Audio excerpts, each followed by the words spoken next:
Hi everyone. So Donald Trump has won the 2024 presidential election.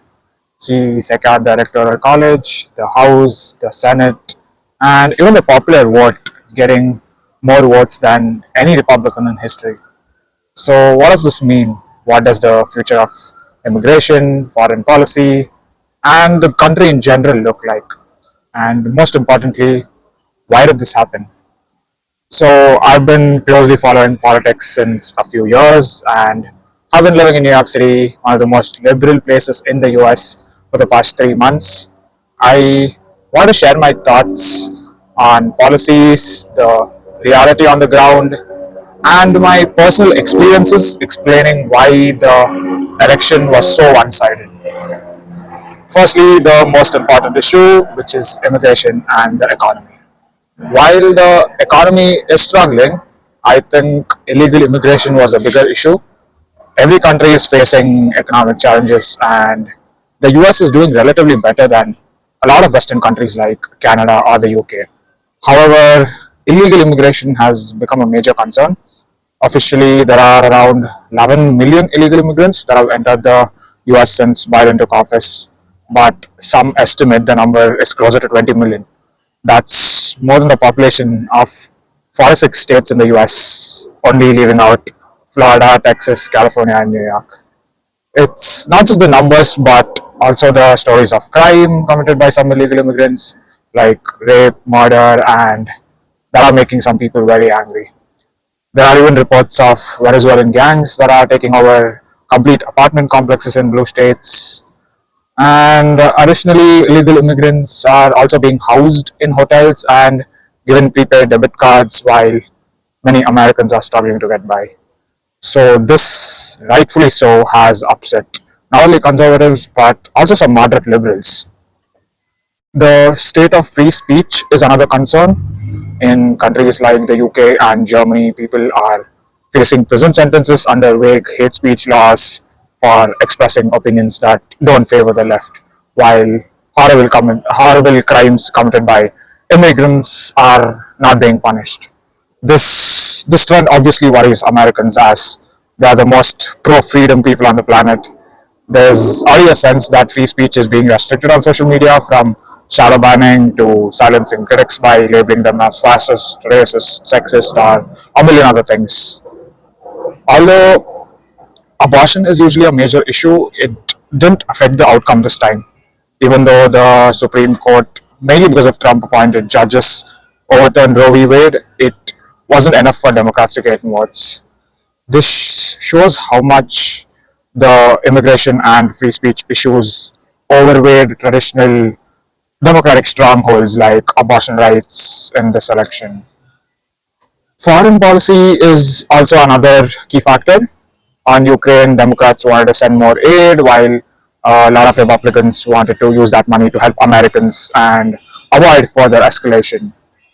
On Israel and Palestine, Republicans criticized the Biden administration's weakness, while Democrats tried to balance the support of both Jewish and Muslim voters, which of course would go as you'd expect.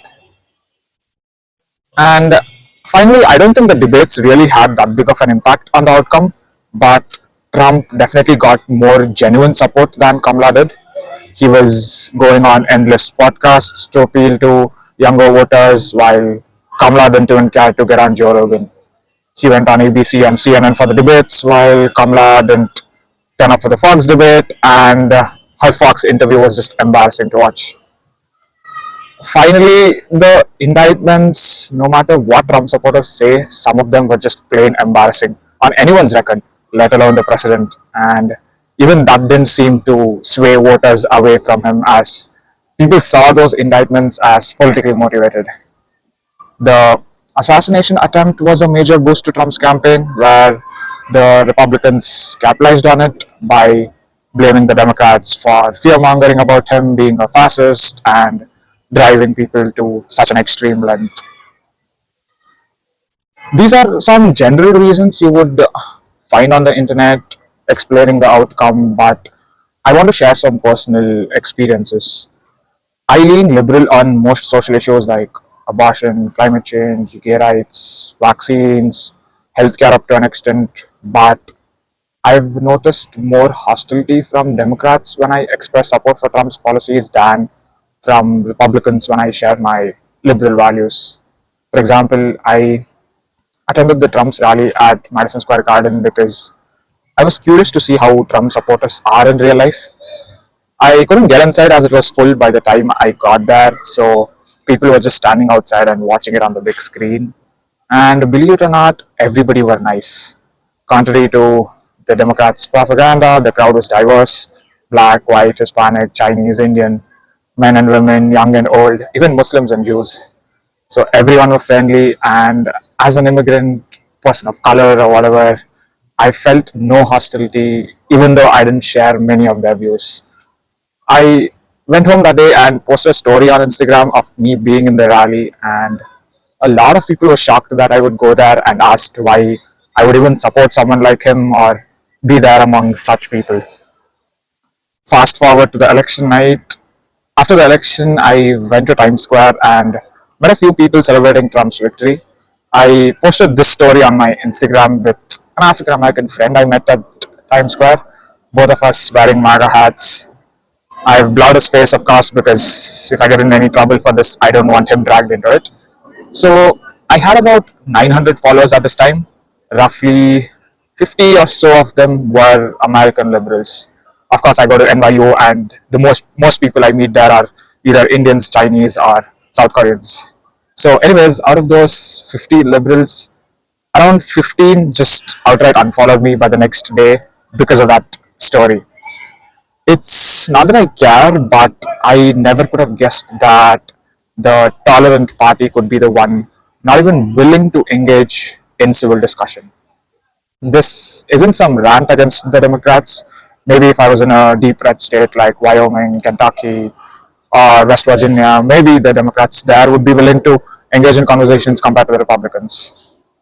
So yeah, I've also spoken to liberals here about why I disapprove illegal immigration, and the conversation quickly drifts to them calling me a hypocrite or xenophobic or some other label for opposing illegal immigration.